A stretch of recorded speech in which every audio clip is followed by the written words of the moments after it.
knocked loose. White dive on it. This is twice now the Celtics have been first to the floor. They try to save with Horford. Unbelievable. Boston first to the floor. So good. Brown fakes, fires up the three. Bang! Tatum dives on the floor. Everybody dives. Jaylen Brown with the flush. Blocked by Porzingis. He's doing it all. Tatum spinning, driving, layup. Got it. Washington drives. Blocked by White. Oh, what a block from Derek White.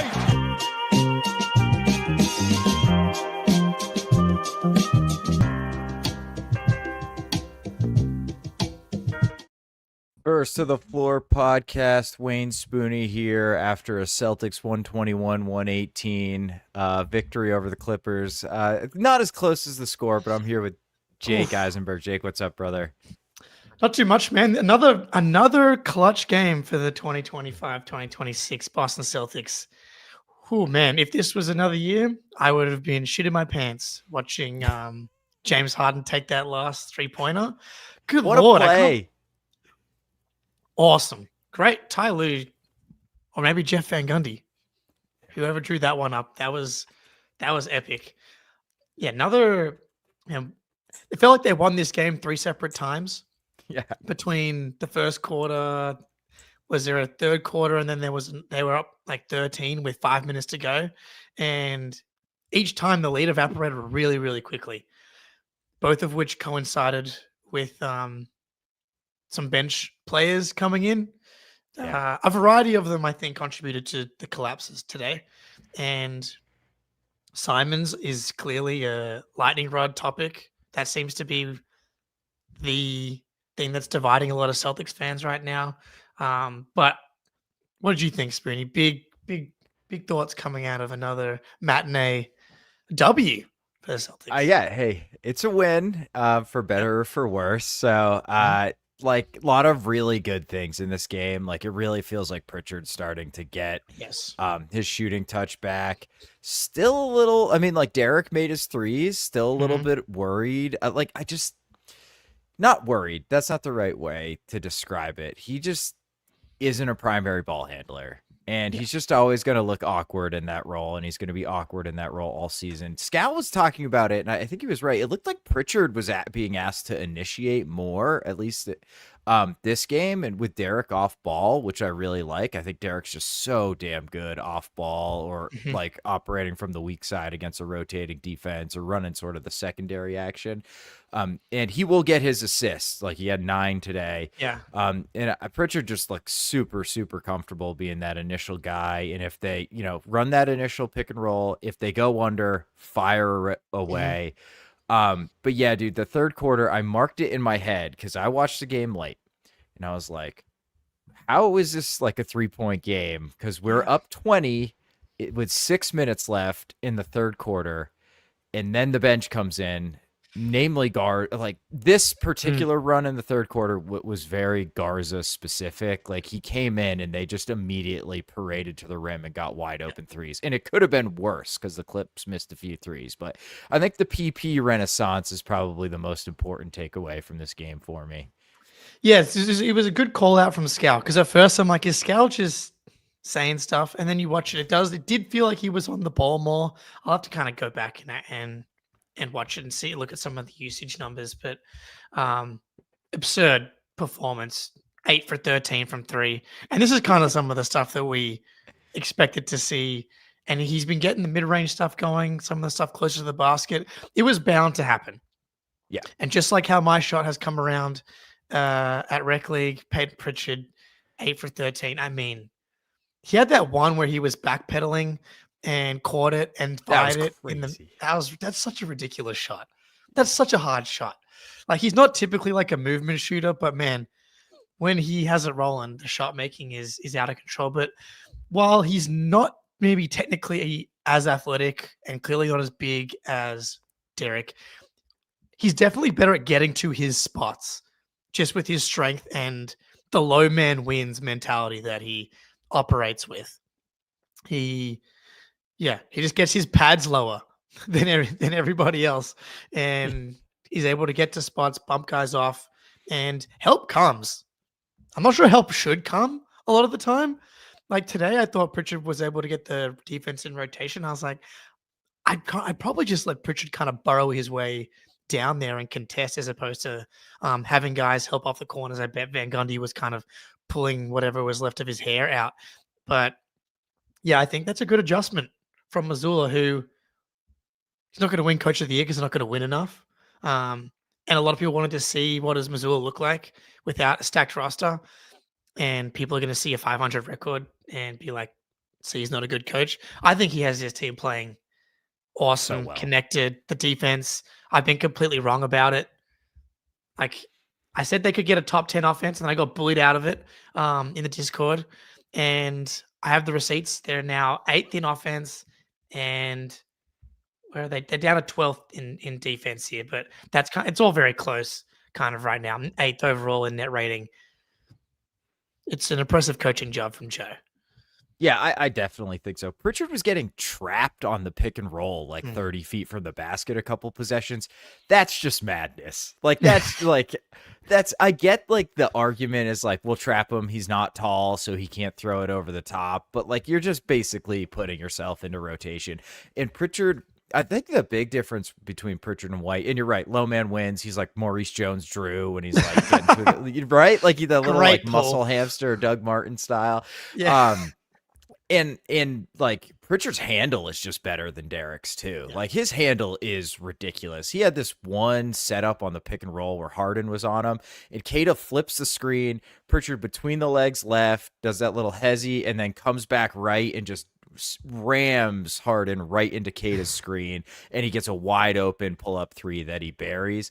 He's just gotten so good with the handle and using his strength, and he's not slow. It's not like he's unathletic. He's just not like an elite athlete by any means. So I think that's part of it too. So just an incredible performance by Pritchard. Unfortunately was out there the couple times some of the bench guys came in and the Clips went on runs.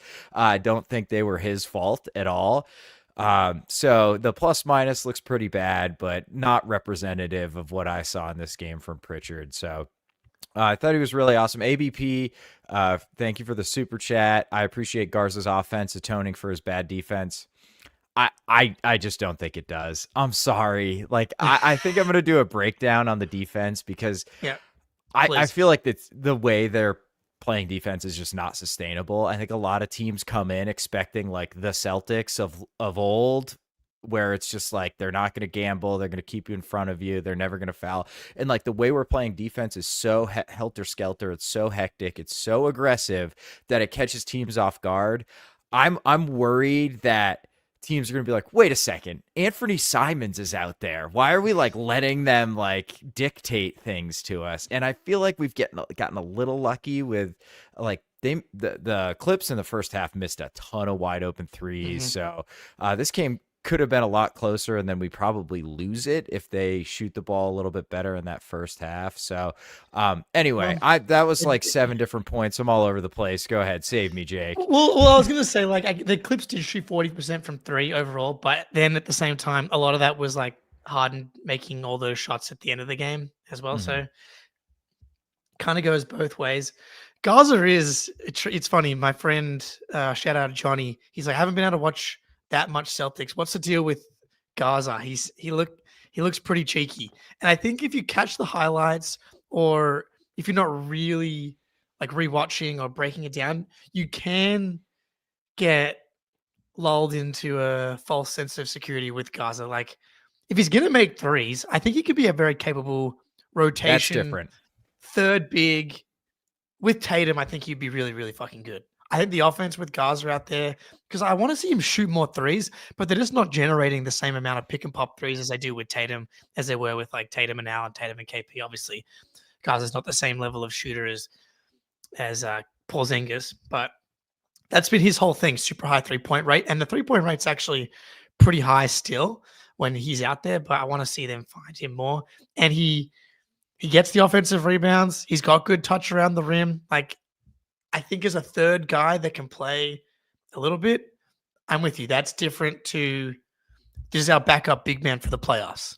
Because, right, I am constantly asking myself, why are teams not attacking Simons in particular and then putting Gaza into the action as well? And We'll see if that comes around, but that can sometimes just be the reality of the regular season.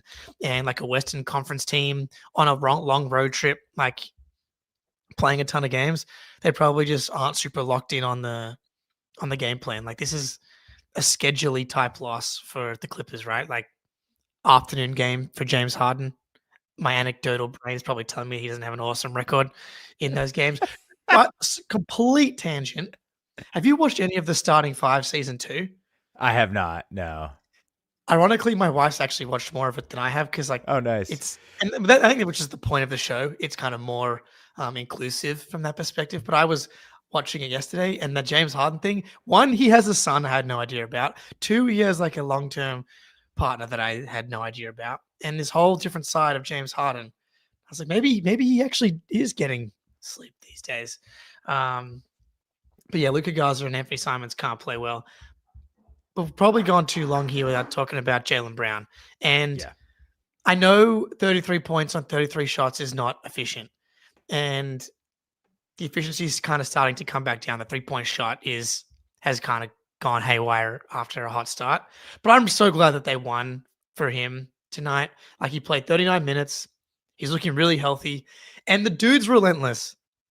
Like all the tanking stuff aside, like I just don't get the people that are Celtics fans. How can you not love Jaylen Brown? Like he's killing himself to drag this team to a 7-7 record. I don't know if he's going to be able to survive, but he's already played through one hamstring injury and he seems to be getting stronger as time goes on. Missed a couple of free throws tonight, but 13 rebounds, only 1 turnover tonight. Like some solid defense. He was doing a pretty good Tatum impression, and just the way that he was attacking the rim, going like right into the body of guys. I was just so impressed. I know it's not going to pop out on the true shooting percentage numbers, but I was like, that was a Celtics pride performance, I thought, from JB. Look, man, he's out there with lineups where it's like Minot and Walsh, and Kata. And Kata has like the job he's being asked to do. He's doing fucking awesome at it. But like, he is not a dude that you can like has a part of your hub of your offense, right? Like he's not like Zubac or Jokic or something like that. He's just kind of a pick and roll, get downhill, catch lobs, finish around the rim guy. Jaylen just has to generate shots in some way, shape, or form, and he can get to that mid-range anytime he wants. And the fact that he's been so uber efficient on it is crazy. Like that's going to come down. There's no way he's going to shoot like 55% from mid-range all season. Like that's just a bananas number. That's like KD is like the only dude who does that on his volume. But he reminds me, like the way he's playing this year reminds me of Giannis with like, he's just so downhill. Everything he does is downhill. He's not messing around. Like if the defense is in rotation when he gets the ball, he punishes it immediately. If it's a pick and roll, he's just like one crossover, getting to my right. If he gets held up in the mid-range, he makes a move, maybe a counter move, and then gets up in the shot or moves the ball. He just seems really, really confident in like what his role is on this team and what he's being asked to do. And like, I love that Joe, without Tatum out there, he's really been able to be like, clear out, let Jaylen Brown operate, empty side ISO, and like nobody can stay in front of him. They're going to have to bring help. Like several possessions, Jaylen had empty side and Zubac's just ignoring Kata, and Jaylen's hitting him for like these little flip shots, and he missed a couple, made a couple, but it's just really easy offense that you really don't have to rely on. Like, okay, is the screen set? Oh no, they switched it. Now get into the second. It's like, no, clear out, give it to Jaylen, let him go, get to the rim. And look, he makes a couple more free throws. He makes one of those threes. Like all of a sudden, it's like a 40-point game on 33 shots, and it's crazy. So I thought he played great, and he is playing great. Yeah, I'm really enjoying the Jaylen Brown experience. Like it's great to see him healthy. I'm intrigued to see if he can carry this load. I know I've mentioned it maybe even twice, but like the usage is bordering on like Giannis, Luka levels. And I know we talked about it like maybe, I don't know, 5+ games ago. And we're like, this is good. This is like 31% usage. It's like higher, but not too much. And we've gone, but it's by necessity. I don't think he's overdoing it.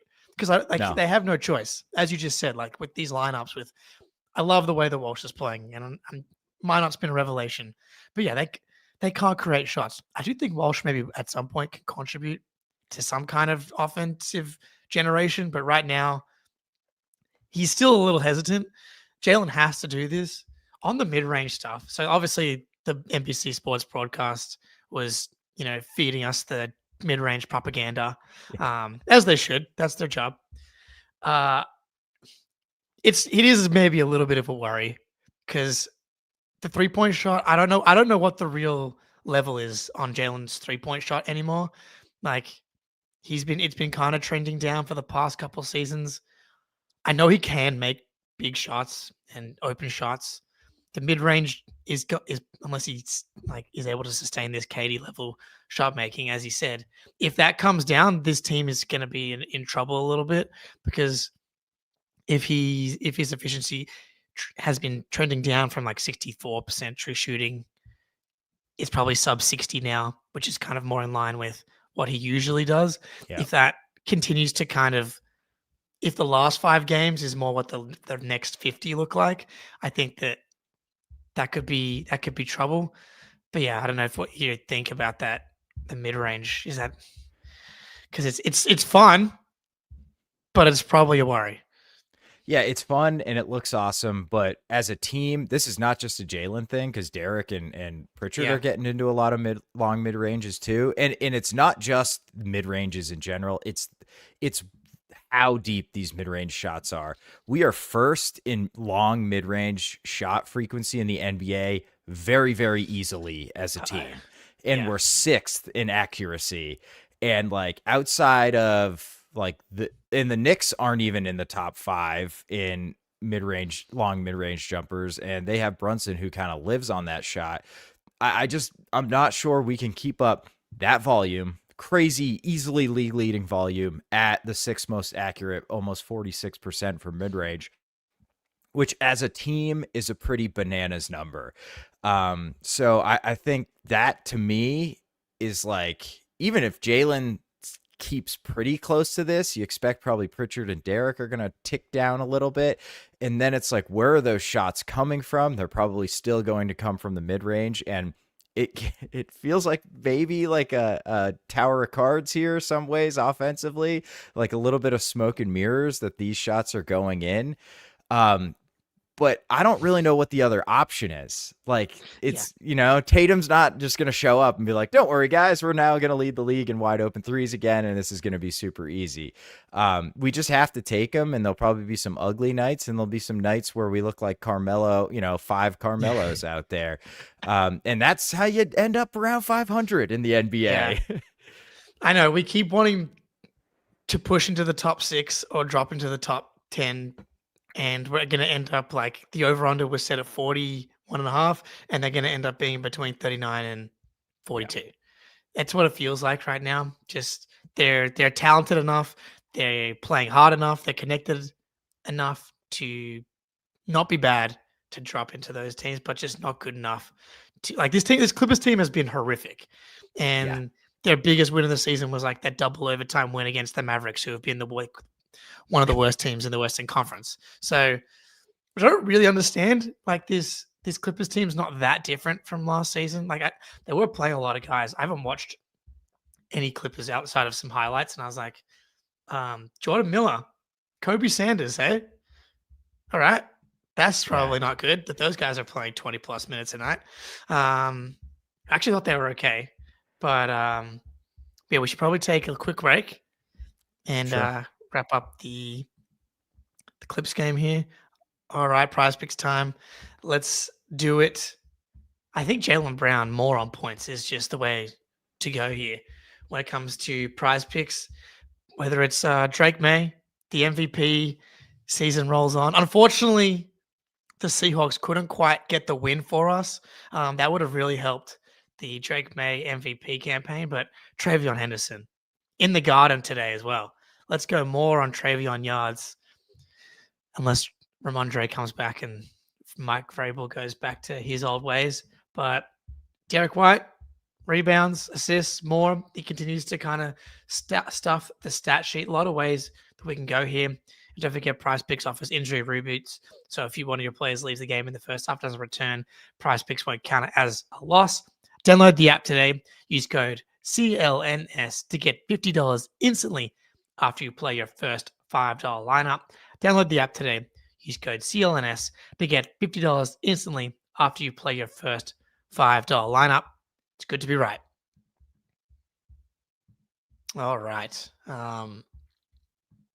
PrizePicks, ton of fun. Sprinkle some juice all over your Sundays or whatever days. You're on mute, big dog. Yeah, I got it.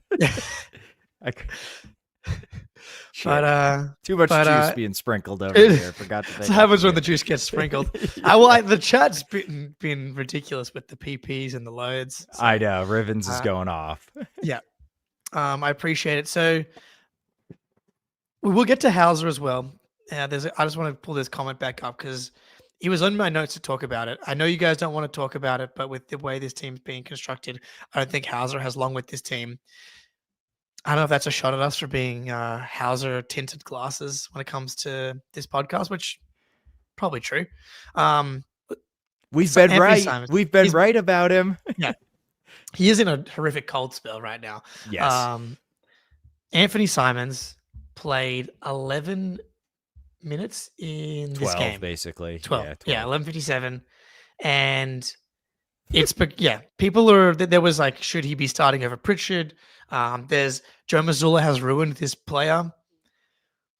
It's not a mystery why Anthony Simons is not playing. He doesn't play hard. And Joe is like, if you're not making shots, you better fucking rebound. You better get some deflections. You better get to a loose ball. He doesn't do any of that shit. Why? And when everybody else that's out there, even Baylor Schreiman's playing his tail off when he's out there. It's not always leading to good stuff, but Anthony Simons, if the shots go in, he just maintains like net neutral impact. If the shots are not going in, it's a disaster. And how can you give minutes to a guy when the rest of the team is playing so hard and when rebounding is one of your Achilles heels? You need guys out there to be flying around. He came in there in that first half and looked like he was just happy to be. I don't even happy to be. He had to be there. He played 7.5 minutes in that first half and was team worst -11. Whew. Impressive stuff. And then we didn't see him again, basically. Yeah. And Joe brought him back when they kind of felt like they needed a little bit of offense. Came in, missed his first three. Like, brutal. He's a good tank commander. I wrote about how him and guys are good tank commanders, and they kind of proved me wrong for a couple nights. Feel good about that still. Yeah, I would feel very good about that. I was on the How About Them Celtics pregame show today, and we had this discussion about Simons where Jack was like, how do you feel about him? Because so Jack is not a Simons guy, which I feel like Jack is a everybody guy. So I was surprised. Great. Yeah. And basically we all agreed it's like if he's white hot, then he's barely a positive. And if he is not white hot, he's a negative. Like every time he's involved in a pick and roll, we send a third defender. Every single time. It's like Joe is like, I'm not even gonna let it, like, I know to not even bother letting you try to get over the screen because there's zero chance it's gonna happen. So we send the third defender. Sometimes he's supposed to peel switch it and go to that guy's man. Doesn't always happen. Sometimes it turns into like a pseudo trap. Often it just turns into an open shot for the opposing team. And that is completely untenable. Like pick and roll is the most common play in basketball. You cannot have a guy where every time you have to send help immediately because you just put yourself in rotation 7 seconds into the shot clock every time you're on defense. And then if you have Garza out there too, it kind of compounds the problem. So look, I did not watch a lot of Portland. You know, the highlights are intoxicating. You could make a highlight reel of his Celtics tenure and it would be like, this guy's the best player in the NBA. And then you actually watch him every game and like the sum is so much less than the part. I don't know. Wait, it's you know what I'm trying to say? Like the skill set just does not add up to winning basketball, despite the fact that he is an elite not elite. He's not elite. He's not an elite scorer. He's like No. a good scorer. He's an elite and that's shooter. it. Yeah, he's an elite shooter. I think that's it. Yeah. Because And the defense is just so bad. Go ahead. Sorry. The true shooting, the fact that he's shooting like 41% on threes and is still at like a 55% true shooting, it's like he just has to be hitting threes because inside the arc he's not effective. The rim pressure is non-existent. The defense is bad, doesn't rebound, doesn't play make. Like, what's the argument for him to be playing real big minutes outside of other guys? I've seen him be comped to when Dennis Schroeder kind of got scapegoated in the first half of that 2021-2022 season. Even Schroeder in that first half of the year when they were like 6 games below 500 had a plus 1.6 net rating in all of his minutes. He still rebounded and played defense. He played hard. That was purely like a bad fit. And even then, I was never like fully out on Schroeder. He wasn't a good fit, but he was pretty solid when he was here. Clean music lover in the chat, then trade him. Good luck, dude. Good luck. Yeah. Portland's been trying to trade him for multiple years, and the league had decided that Drew Holiday was going to be washed, and turns out he's like still a fringe all-star. You're not going to be able to trade Anthony Simons. I can't even think of unless it's one of these fire sale deals that we're talking about, and it's more salary filler. And the value that you're sending out is picks because he has no value. $27 million, dude. It's like he's kind of just a movement shooter that can hit some pull up threes, but he's not an elite enough pull up three shooter for it to matter. Yeah, not a Celtics, not a Missoula player. Yeah, and Derek, who I know listens all the time and I think is in the Discord. Derek, I don't know, man. This anger doesn't feel warranted or directed properly. Schroeder is better, though. Yeah, I mean, I'm not mad at Simons. It's more about, like, the frustration of people wanting him to play over Peyton Pritchard is really that it's like Simons is who he is, right? And he has a role in the NBA. He's going to be in the NBA for a long time. I just like the defense is just really, really bad, and there's no really way around it. If the defense wasn't bad, he would be like a $40 million player, right? Like a guys who that shoot that at such a high level and can like attack a closeout and that are plus defenders are like some of the best players in the NBA. So it's tough. But I don't think it's just effort with him. That's part of it for sure. But it's just like he's really skinny, he's really weak, and he just does not read the game defensively. So this was obviously his worst performance of the year, and he's had good performances, and he's had runs where we've needed him, and he'll have more, and he'll have some games where he looks awesome.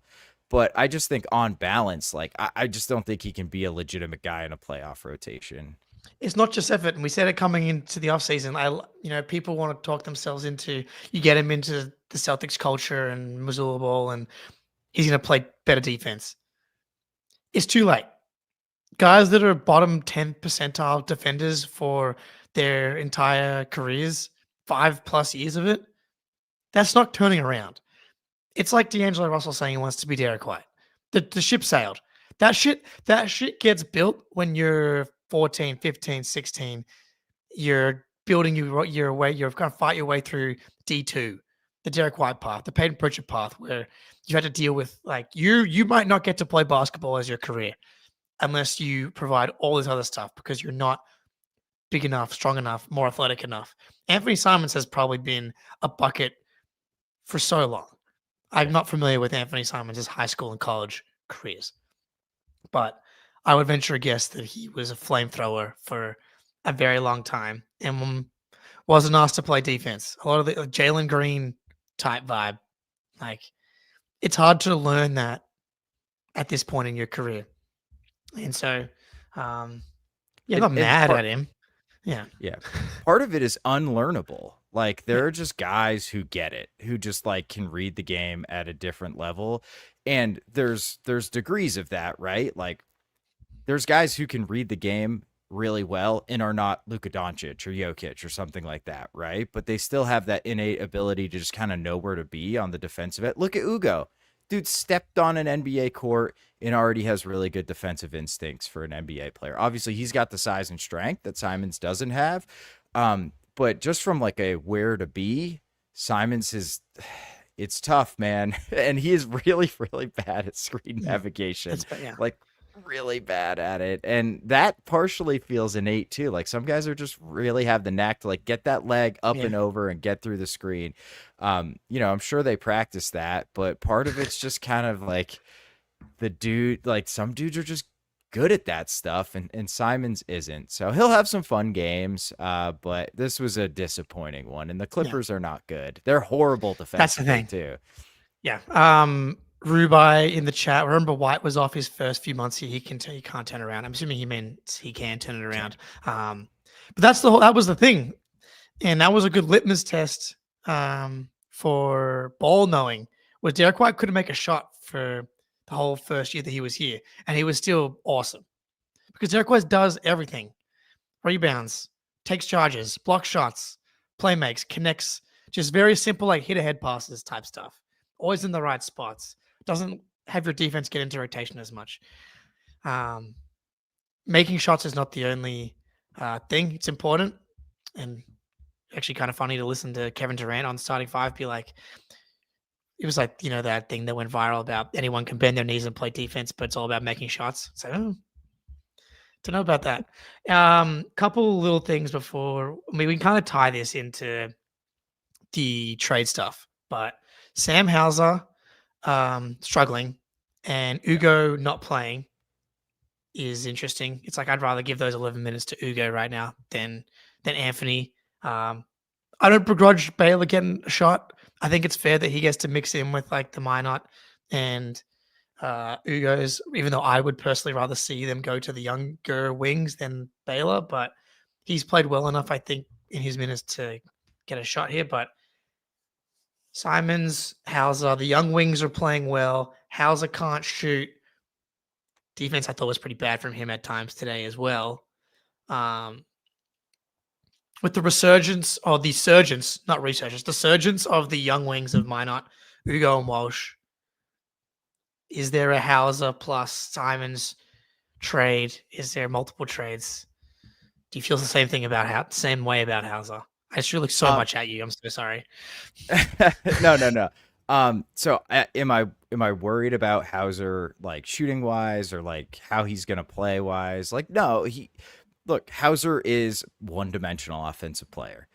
With all respects to Ben and our Samelo joke, like he's extraordinarily one-dimensional. Like if the shots aren't going down, he really just gives you nothing on that end. And he's like a fine defensive player, but he's not like a big plus defender or anything like that, right? So it's always going to look pretty ugly when the shot's not going down. So I don't want to overreact to that, even though it has been tough recently. It has been tough. But I'll say like if Walsh is real, or if Minot's real, or if Ugo's real, and I thought Baylor was really solid today, and I feel like he's been playable body these last couple games.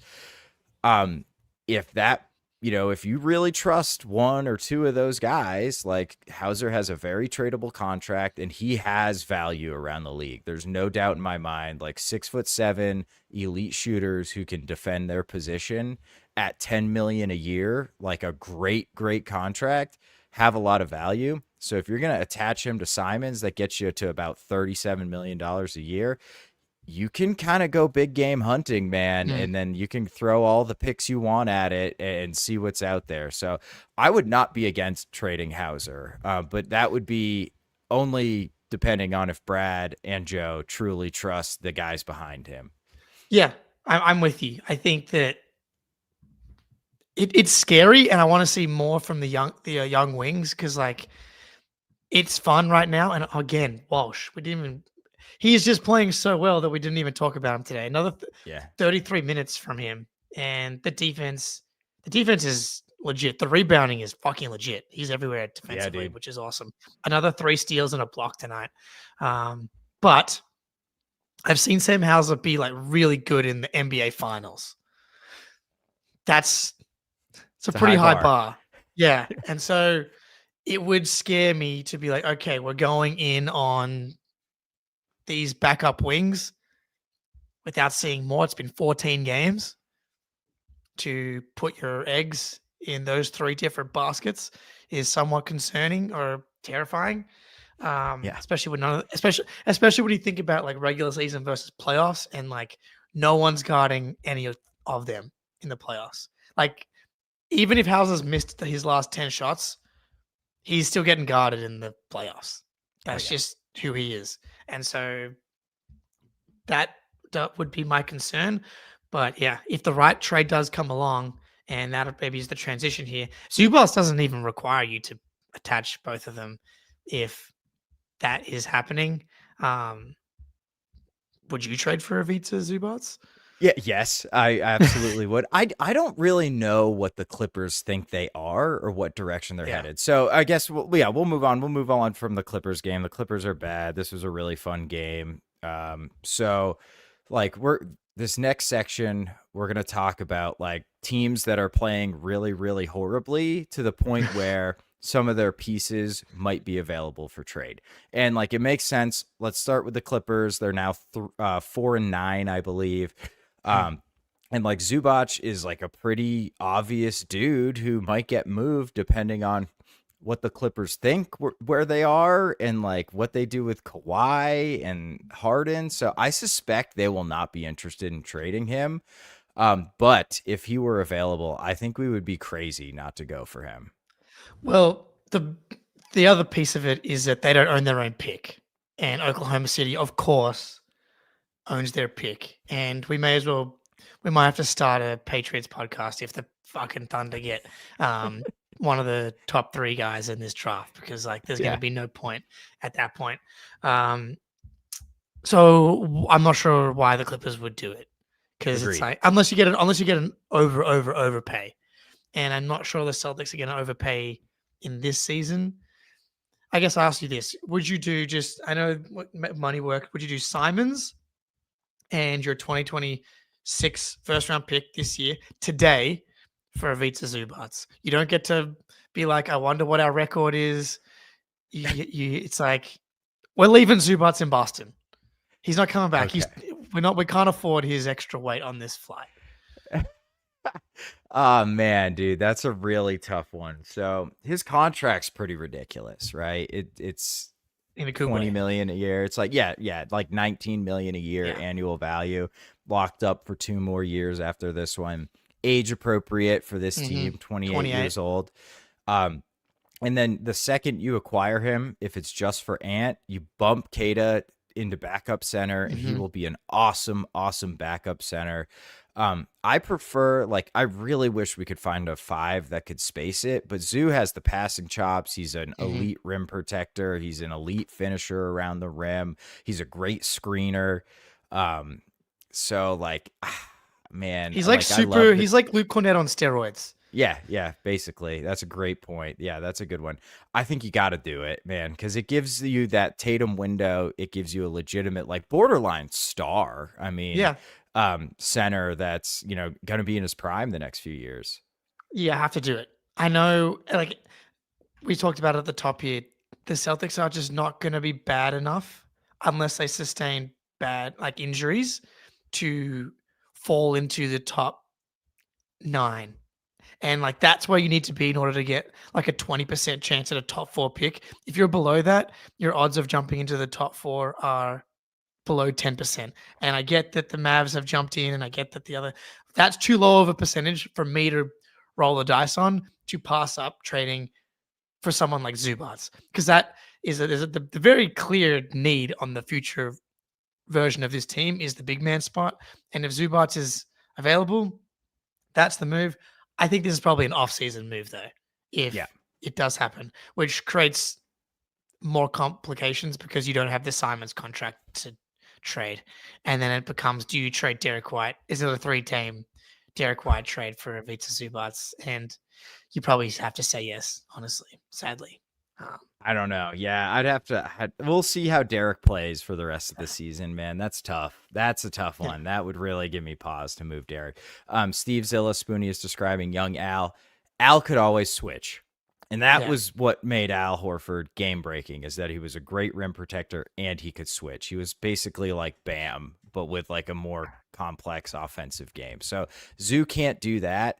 But I have no concerns about Zubac. Like, I think he would be awesome on this. Imagine him with Tatum. How good. Like, Tatum Stupid. makes like these guys look incredible. He made Cantor look playable. A defensive lineup of Tatum, Jaylen, Walsh, Ugo, Zubats, and Tatum and Jaylen just run the offense. Like Yeah. you put Pritchard in there as well. For It's sure. just he was a legit defensive player of the year candidate last year and anchored one of the best defenses in the NBA and had a legit case for all NBA last year. That's how that I'm really, really high on Zubats, and maybe I'm higher than consensus. Like I view him as on a very, very short list of big men that you can look at and be and say that can be our big man for the next decade. Yeah. That's the big man for the next era of Jalen and Jason basketball done, and he's on a good contract for the next couple of years. Speaking But, of yeah. speaking of center for the next decade, Mm. Jake, let me bring it back over to the East Coast. Oh, here we You go. know, yeah, the younger sibling of the New York Knicks, the Brooklyn Nets are a long way from being any good. And they happen to have exactly one guy who is pretty good, and that's Nick Claxton. I'm not the hugest fan of Clax. He makes $25 million a year, though, and the Nets have cap space. So you could actually, Simons and him just works, period. But you could also like add in something else and cut some salary and get under the tax. Like if you just added Hauser to that trade, I believe we would get well under the tax, which would be huge. So trading with the Nets has that kind of added benefit. But my concern with Clax is it always will be his free throw shooting. I hate centers who can't make free throws. Like it's just brutal to Yeah. me, but he is shooting 70% from the line this year. And he's added a little extra to his game. He's almost at 4 assists a game. And I watched a little Nets and I thought he looked really, really good. He's still only 26 years old somehow. It feels like he's been in the league forever. And like, I would say a plus defensive center too. Yeah, for sure. And like at 26, he's still young, but he will be old by the time the Nets are ready to compete, right? Like I think it makes sense for them to move him and just try and figure out whatever the hell this team is. And he's locked up on a really, really good number, a declining contract, 25 this year, then 23, then 20 until 27, 28. So you can lock in like a young, solid starting level center. He's definitely overpaid, but Mm-hmm. man, it's just hard to see where the big man comes from because like it's definitely not. I'm not jumping out of my seat to turn in the card to pick into. That's drafting. Nice try. Yeah, like, but at the same time, I do think that he would look really good next to Tatum and these guys. Like the fact that he's able to be productive and impactful on some of these Nets teams says a lot. It kind of reminds me of like when Daniel Gafford went from the Wizards over to the Mavs, or when PJ Washington went over to the Mavs. Like a guy that's been good on a team that is just so horrendous. Like that probably indicates that he could do that here, and the stuff you can see is being translatable and like Simons, where you're not going to ask him to take 15 shots a game when he comes over here. It's like, okay, can you envision him in the infrastructure with the Jays? It's like, yeah, big, rangy athlete that can rebound. He's a little skinny, but yeah, you're right. Yeah. He is shooting 70% from the line, 55%. It also is by far his highest volume as well. 4.8 this year. His next closest was a few years ago at 3.2. So that's a good indicator. Dude, watch some of his highlights. He's putting it on the deck this year. Like, I think he might be taking a leap. Like, I don't know how real it is. It's only been 12 games, but I was like, who is that? When I watched a little bit of a Nets game and I was like, Claxton just took 2 dribbles and Euro'd somebody and got an and one. Like, what is happening right now? So like, I think he might be like in the, like during like right now hitting a mini leap, and that kind of changes who he is as a player. So like now would be the time to strike. I'm surprised he's not a better free throw shooter because like his overall touch and like catching lobs around and like touch around the basket is pretty good. And man, if Cater had better touch, the ceiling there would be none. But like early in the game today, he hits two of those like little Luka Garza, Yucca Pirtle floaters, in that 5 to 7 foot range. And I'm like, okay, is he figuring it out? And then he just missed so many shots that were close to the basket today. What did he end up? He ended up 7 for 16. That's so many, and they're all right around the basket. Like he just doesn't have to touch. And it's not necessarily his fault, but if he did, whereas Claxton in his 22-23 season led the league in field goal percentage. Like a guy that's got sure hands around the basket. So I think gun to my head, Simons, Hauser for Claxton, I think you probably, assuming you don't have to attach any picks, I think you probably do it. And then you look to draft another big man with your 19th overall pick, 17th overall pick, first overall pick, whatever it is. You've sold me. Okay, awesome. Yeah, I think we probably have to include a first, but I don't know. I don't know what the Nets value him at, but I don't think it would have to be this year's. Yeah, Ben, 4 assists of those bumps is impressive. That's a damn fact. Yeah. I mean, Steve in the chat, I wish Rob was a real option. Rob, Al, and Porzingis on 2 vet mins and then taxpayer mid-level exception will or the non-taxpayer will be our center rotation next year, and everyone's going to like it. It's going to be just all nostalgia and all people in street clothes. Hell yeah. Okay, you want to move on to let's save the guy out in California for last. Okay. I have one that I think we can move on from really quickly. I don't know how like legitimate it is, but the Washington Wizards. It's not Alex Sarr as much as I want it to be Alex Sarr. I thought that's who you were going to say before because I saw this comment from Rui in the chat. Yeah, I would love Sarr. I think he's going to be like, I think they probably value him as like a pillar of their team right now. The Wizards, like Sarr's been really good this year. So, okay, he's 26 years old. They already traded a guy who is like 24, 25 because he was just like going to be too old by the time they were ready to play. Elite 3-point shooter. Corey Kispert makes $14 million a year. You can send them Simons and take back Kispert, Malachi Branham, and Will Riley. So like nothing essentially. And you actually save $5 million, which gets you really close to getting under the tax. It might even get you under there. And you probably have to throw in something. I don't know what, maybe a first. But Kispert, elite 3-point shooting wing. I'm not sure it's worthwhile given kind of the construction of the roster, but he's good, man. Like, I think he's really good. Oh, big Kispert guy. I thought I was like, Kispert's not a big though. I thought that's where you were going. But also Branham. You like him, huh? I've seen some flashes over the years where was he with the Spurs and then the Hawks maybe? Look, that's fine. I think I'd be in for it. I just don't know. Like both with Claxton and the Wizards, why are you trading away these guys? You're already this bad. Do you need to also trade away good players? I guess like the idea is that they won't be part of your by the time you're actually good. So get the most you can. They traded Denny. They traded Denny. That was the old front office, though, if I'm not mistaken. Yeah, I think it was the bad one. I feel like they're a better run at this point. I'm in, but at some point, fuck. You got to keep someone on the team that's good. I agree. I totally agree. Like I said, I think we can move on from this one really fast, but I was like, the Wizards are so bad. Who knows what they might be willing to do. And it clears some money off their books because Simons is expiring, so they can get off of Kispert's contract and get some value back from him. So I thought, worth discussing. Okay, I think this is the big one. And I think probably the one that's most realistic, Domantas Oh Sabonis. boy. Yeah. So it's tough.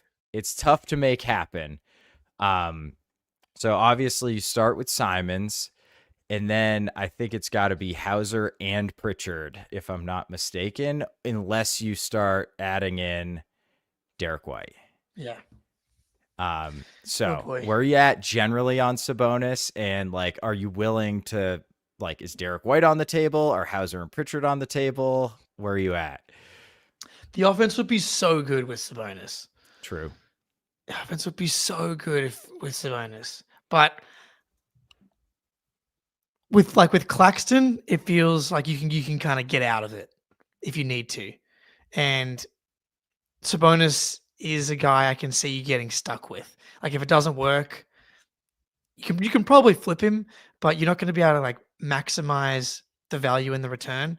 So while I think it would be really fun to have an offense, I would love to use him as a hub, and I think the pace would be really good for the team. Like having him get the ball at the high post and make quick decisions and find guys would be awesome. But I think your ceiling is just capped, and defensively in the playoffs, I think that's going to be a problem. I'm not about it. I don't like my big men to have defensive holes. And when it comes to playoffs, I was going to say Achilles heel again, but I know Ben's in the chat.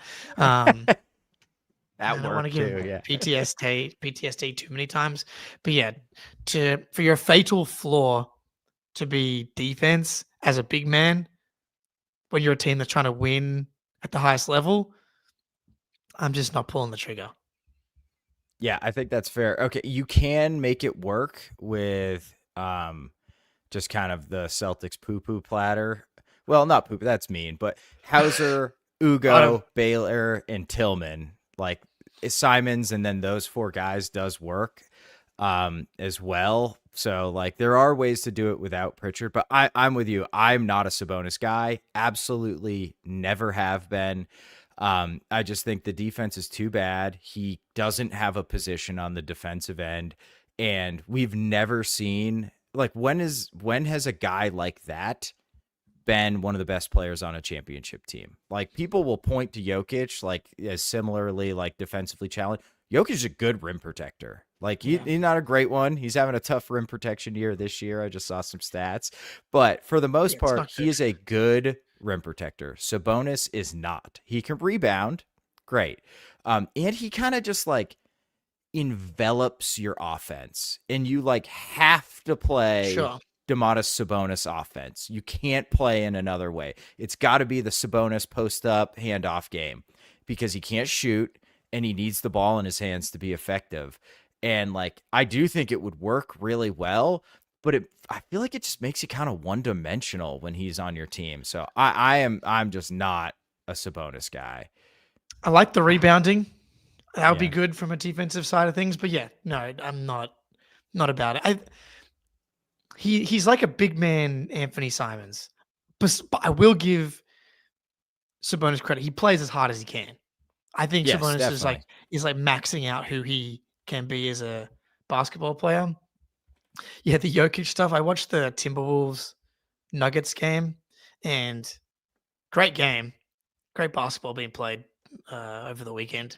But yeah, the Jokic's defense has gotten worse over the past couple of years, but he's somehow making up for it because he's getting better and better offensively somehow. I don't know if that's possible. But yeah, I'm out. Gafford, I know in the chat from Rui, is a guy that we've talked about a few times. I don't know what they're going to do. But yes, I would also. He's getting paid a bit more now. I would you rather go Gafford or Claxton? I don't know if I trust Claxton's free throw shooting, although I don't think Gafford's particularly good either. I think I'd probably go Gafford. I don't know, man. I feel like that's a tough one. 68% career free throw shooter, so much better than Sabonis. 82% this year. Well, they're having a career free throw shooting year off between Gafford and. Well, we've seen Gafford be impactful at the highest level, but being a lob threat with Luka is a lot of guys can be successful there. He's cheaper true. though, right? If I'm not mistaken. And how old is he? He's 27. So he's 7? younger. Wow, I thought he was older. Yeah. So Yeah, Clax is 26, Gafford's 27, Zoo is 28. Yeah. What's Sabonis, 26? Oh, I want to say older. And Gafford is cheaper, 14, 29. 17, 18, 19 million. But That's a really good deal. yeah, but similar to Claxton. Amari Williams. Yep. That's the answer, baby. Yeah. Shout out to What's the question? RJ, Nick NBA, those that are following along in Maine and showing us some Amari Williams highlights. And highlights is strong, if I'm being honest. They're good plays.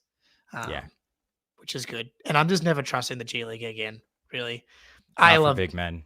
Shout Not out for for anybody. anyone. JD Yeah. Davidson won MVP. I just can't do it. Yeah. I think it's time to end it there, Spoonie. Once we get to Amari Williams, I think is usually That's the cue. I said, hey, look, okay, $5 foot long, giving me crap. Okay, Jokic is not a good rim protector. That was too much, but he's not like a massive negative defensively. And I think Sabonis completely undermines your defense. That's the point I was trying to make. You're right. He's not a good rim protector. I'm sorry. get him.